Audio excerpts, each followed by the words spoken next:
tied to my own. Oh, the sorceress left me a way out. But I'm afraid it was only her final bitter joke. You see, I need only find a maiden to join me here, to share— I shall try to find such a maid, for Casima's sake. Truly? How did— It's my family ring, and the only heirloom I have left. If perchance you should— If you think you have found a maid— I shall give her this ring. Yes, she must accept it of her own free will. By doing so, she accepts me. Not that you shall find anyone, mind you. Your time is short. Count the minutes on your fingers while your fingers you have, pretty prince. Your master will await you.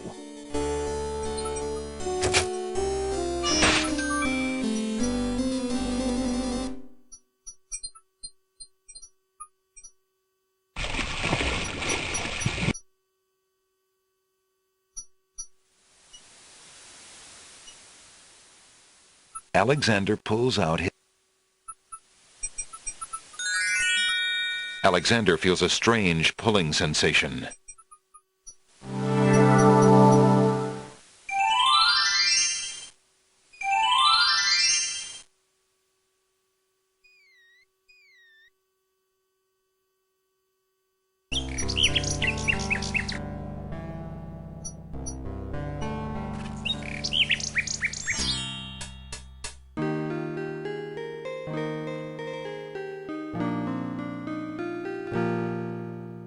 Pardon me, maid.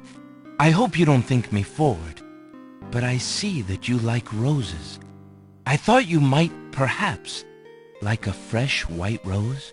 Alexander can see the conflict in the girl's pretty face as she fights between her distrust of him and her desire for the white rose. The rose wins.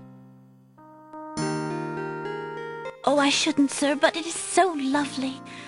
I've never seen a rose of white. It looks so pale and delicate.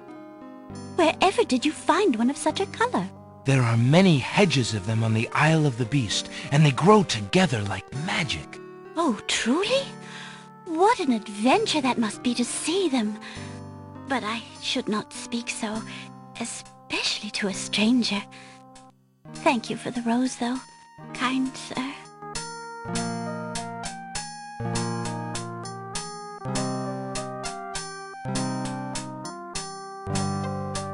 There's no reason.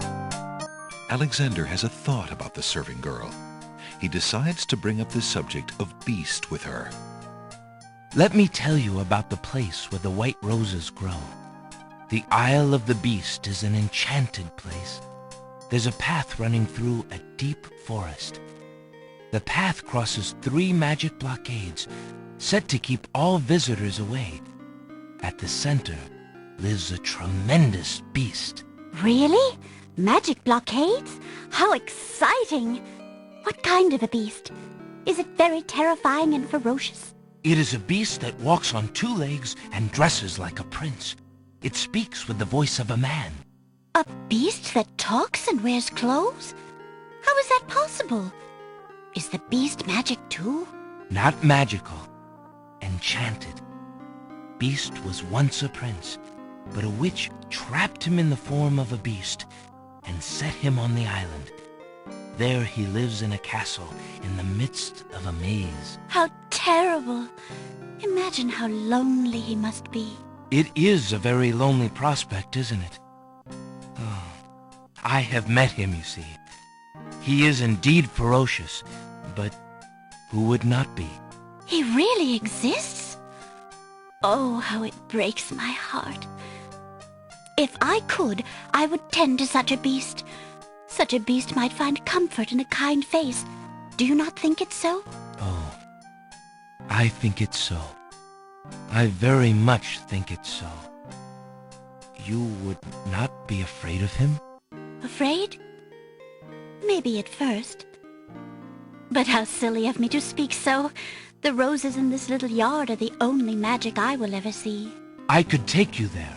In fact, I would owe you my life if you would go. If you truly wish to go. You are serious? I could leave here? Oh, I have always dreamt of leaving, but to actually go. This is the only home I have ever known. Home is a hard place to leave, even if you're unhappy there. But I will go. If I can help him, I must go.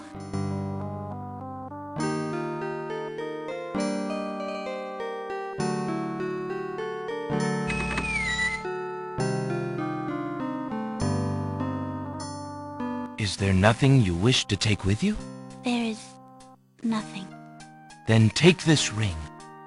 It is his. He will be pleased if you would wear it. Why, it's the most beautiful thing I have ever seen. Thank you kindly, sir. Beauty! Where do you think you're going? To a place where roses grow, and to someone who truly needs me. I see you wear my ring.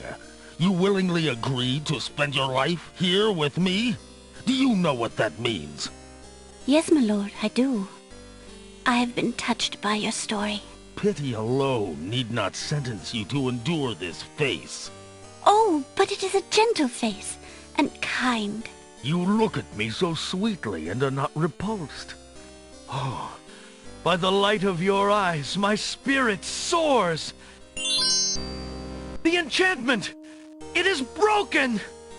I am pleased to have served you, my lord. Do you still wish me to stay? What? Speak not such nonsense, Beauty. Do you think that I learned nothing of true love during my time here?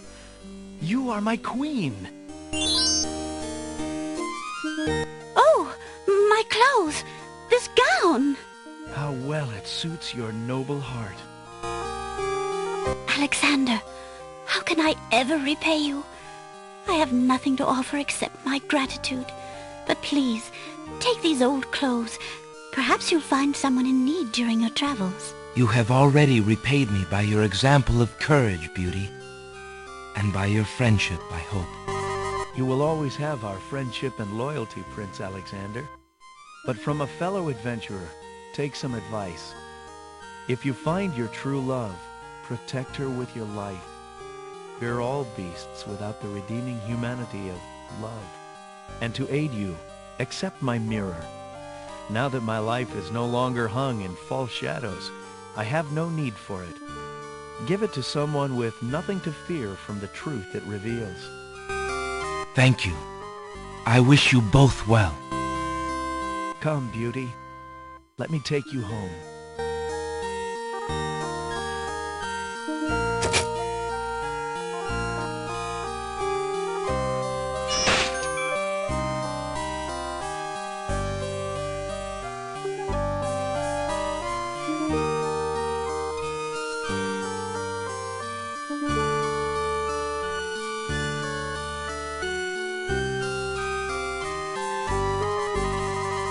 Alexander searches through Beauty's clothes, but finds nothing.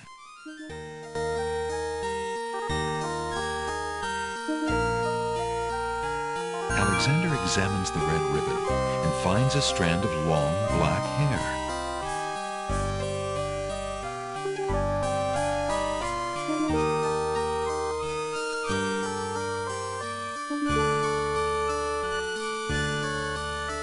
Alexander pours the contents of the oracle's vial into the hunter's lamp with the baby's tears.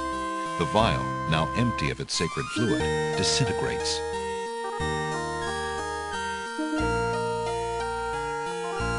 Alexander doesn't need to do that to the hedge maze.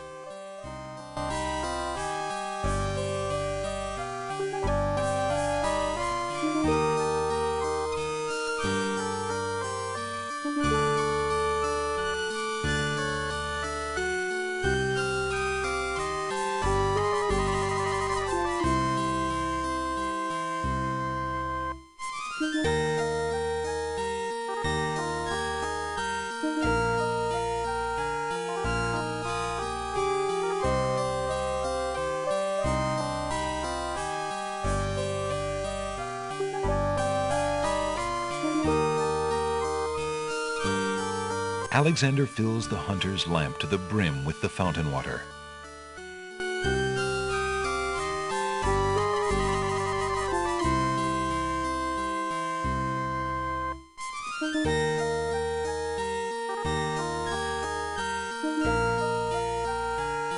Alexander is carrying a book from the...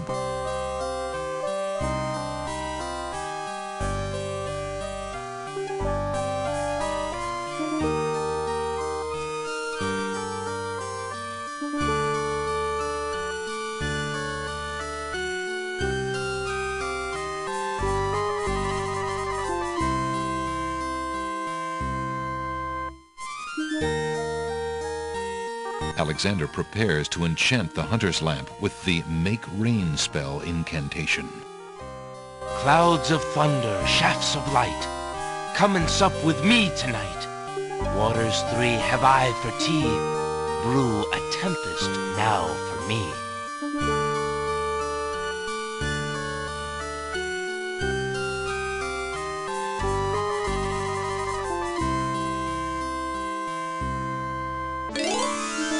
The lamp in Alexander's hand gives a little perk. He hopes the spell works despite his makeshift teapot.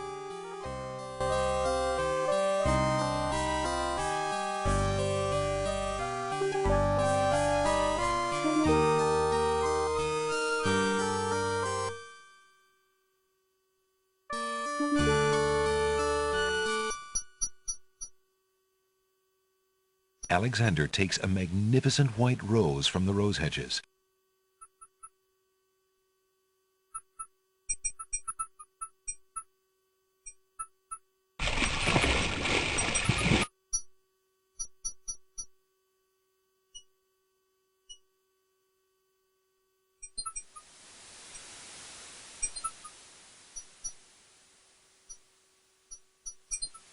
Alexander pulls out his magic map.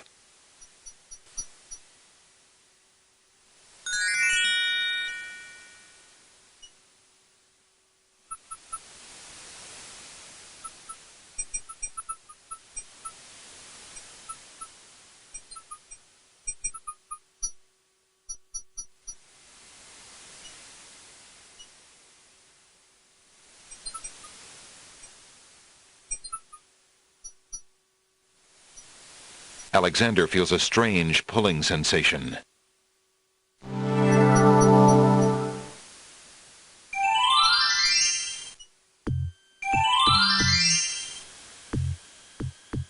Great gods! Did you see that? The man just appeared from nowhere.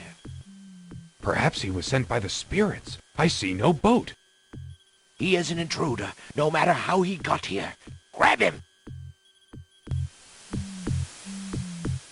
Not again. Look, I'll leave. It's no problem. I think not. Let's go. Alexander is frozen at the spectacle before him. Robed figures are gathered around a bonfire. Some mystical ceremony is taking place, but as to its purpose, Alexander has no clue. We found a trespasser on the beach, Archdruid. Uh-oh. Archdruid. Now what has Alexander wandered into? This must be the foreigner we were warned about. How appropriate that he should come during our rain festival. Place him in the sacrificial cage. Wait! I must rescue the princess! There's an ancient druid saying, a man who would save others must first save himself. Alexander is pushed into the confining wicker cage.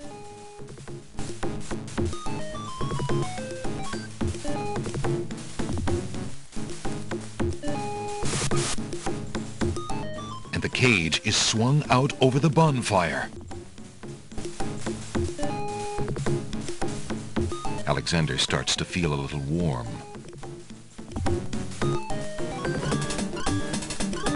The bottom of the cage is getting uncomfortably hot.